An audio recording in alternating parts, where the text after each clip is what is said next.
हमारे इस YouTube channel पर आपका एक बार फिर से स्वागत है। आज हम पोएट्री के second chapter fire and ice के बारे में पढ़ेंगे। देखिए, हम साथ में इसका एक्सप्लेनेशन भी देखते चलेंगे और जो भी इसमें एमसीक्यू पूछते हैं वो भी देख लेंगे। देखिए, पहले हम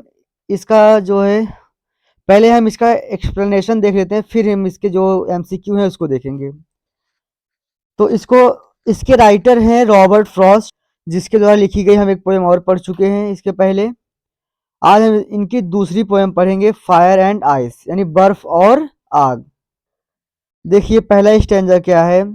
सम सेज, कुछ कहते हैं, द वर्ल्ड, संसार, विल इंड यानी समाप्त होगा, इन फायर, आग में। तो कुछ कहते हैं कि संसार आग में समाप्त होगा। सम सेज, कुछ कहते हैं, इन आइस मतलब बर्फ में।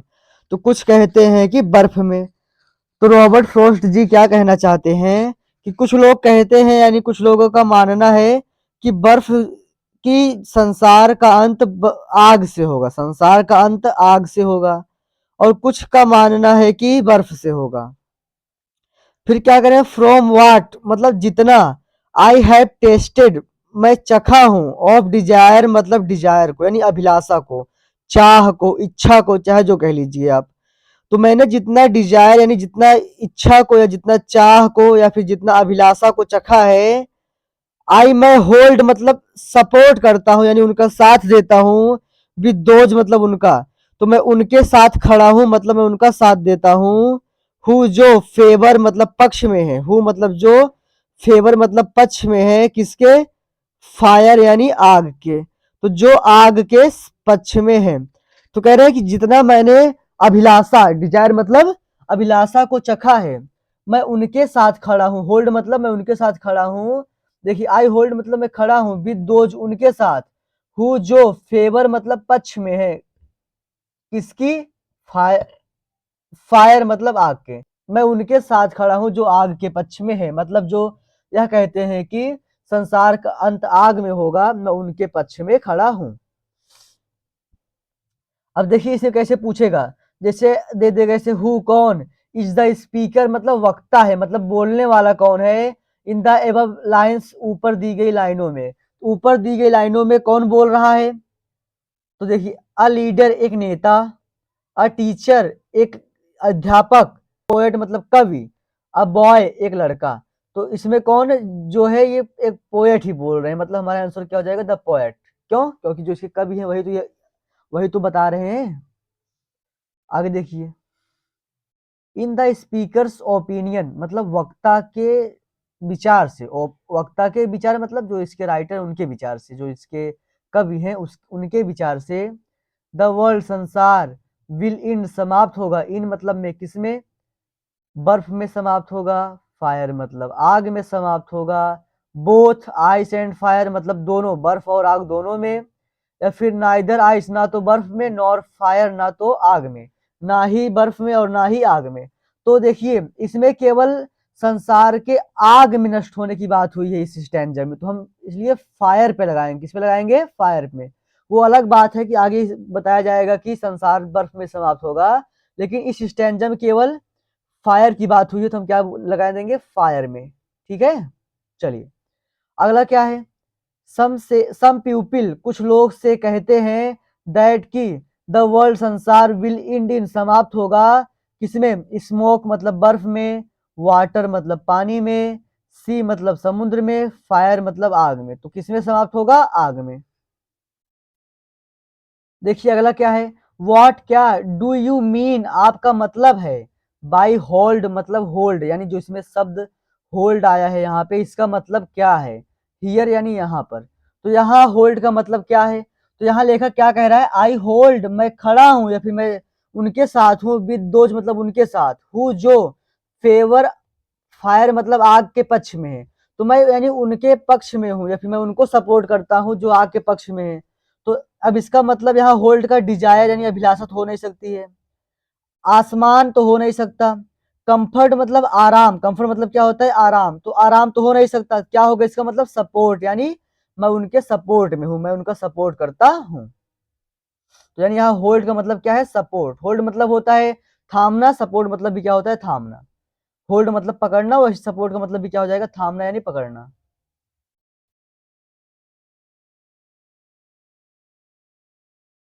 हु कौन, इज द पोएट मतलब कवि है, कौन कवि है, ऑफ द पोयम यानी कविता का। तो कविता का कवि कौन है, फायर एंड आइस यानी फायर और आइस का।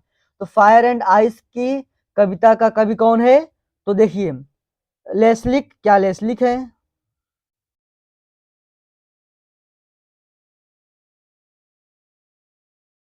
लेस्लिक, क्या लेस्लिक है। रॉबर्ट फ्रॉस्ट, क्या रॉबर्ट फ्रॉस्ट है।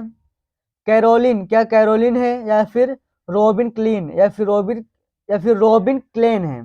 तो आपका आंसर क्या होगा, रॉबर्ट फ्रॉस्ट, क्योंकि इस पोएम के राइटर कौन है, रॉबर्ट फ्रॉस्ट। अगला क्या है, व्हाट, क्या डज द पोएट यानी लेखक यानी कवि, कंपेयर यानी तुलना किए हैं, फायर आग को विथ मतलब साथ।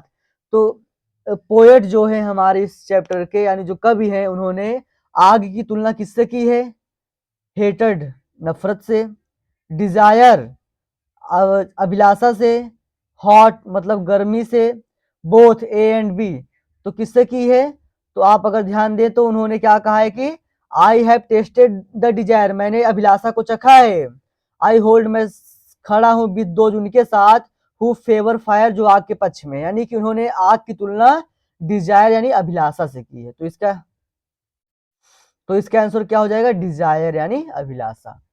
अब देखिए अगला पैराग्राफ क्या है, बट लेकिन, इफ यदि, it had to perish, it मतलब इसे, हैड टू पेरिस मतलब समाप्त होना पड़ा या नष्ट होना पड़ा, ट्वाइस मतलब दोबारा, यानी अगर इसे दोबारा नष्ट होना पड़ा, आई थिंक मुझे लगता है, आई नो मैं जानता हूं, मुझे लगता है कि मैं जानता हूं, आई थिंक, आई मतलब मैं, थिंक मतलब जान, लगता है, आई थिंक मतलब मैं सोचता हूं, मतलब मुझे लगता है, आई नो मैं जानता हूं, इनफ यानी पर्याप्त, ऑफ हेट यानी नफरत के विषय में। तो मुझे लगता है कि मैं नफरत के विषय में पर्याप्त जानता हूं, टू से कहने के लिए, दैट की, फॉर डिस्ट्रक्शन फॉर डिस्ट्रक्शन यानी विनाश के लिए। तो मुझे लगता है कि मैं नफरत के विषय में पर्याप्त जानता हूं, यह कहने के लिए कि विनाश की, दैट मतलब कि फॉर डिस्ट्रक्शन यानी विनाश के लिए, आइस यानी बर्फ, इज आल्सो ग्रेट मतलब भी महान है, यानी बर्फ भी महान है, एंड और वुड सफिस यानी, एंड और वुड सफिस यानी पर्याप्त होगी, और पर्याप्त होगी, यानी कि संसार के विनाश के लिए बर्फ पर्याप्त होगी। कह रहे हैं कि अगर इस संसार का विनाश दोबारा होता है, यानी अगर इस संसार का विनाश दोबारा होता है, तो मुझे लगता है कि मैं नफरत के विषय में पर्याप्त जानता हूं कि यह कहने के लिए, फॉर की यह कहने के लिए, दैट की, फॉर डिस्ट्रक्शन विनाश के लिए, आइस यानी बर्फ, इज आल्सो ग्रेट भी महान है, एंड और वुड सफिस और वह पर्याप्त होगी, यानी बर्फ भी विनाश के लिए पर्याप्त होगी। यहाँ पर क्या किया गया है कि नफरत की तुलना किससे, बर्फ से कराई गई है। तो देखिए इसमें क्या प्रश्न पूछा है, द वर्ड्स यानी शब्द, आइस बर्फ, इज सिंबलाइज यानी प्रतीक है, फॉर मतलब के लिए, किसके लिए, कोल्ड यानी ठंड, ठंड के लिए, लव प्रेम के लिए, हेट नफरत के लिए, स्नो यानी बर्फ के लिए।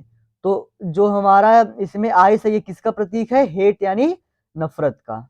तो इस तरह से हमारे इस चैप्टर के एमसीक्यू जो इम्पोर्टेंट एमसीक्यू है वो समाप्त हुए, और साथ ही साथ हमने क्या किया, इसका एक्सप्लेनेशन भी देख लिया। तो इस तरह के और वीडियो देखने के लिए हमारे चैनल को सब्सक्राइब करें। धन्यवाद।